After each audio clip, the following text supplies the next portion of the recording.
Hello, in this video I'm going to show you how to enable or disable show suggestions in Siri settings on iPhone.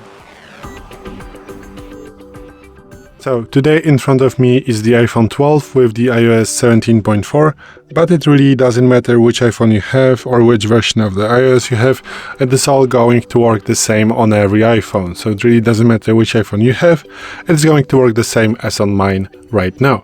So, if you swipe down and open the Siri Search, you are going to get the Siri suggestions from the factory.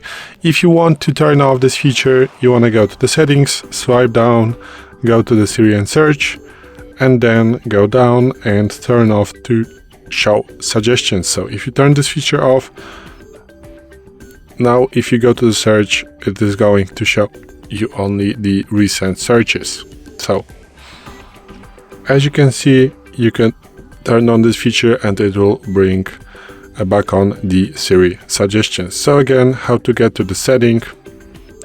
So open my settings, go to Siri Search, swipe down, and here you are going to find to show suggestions. Now it's on, now it's off.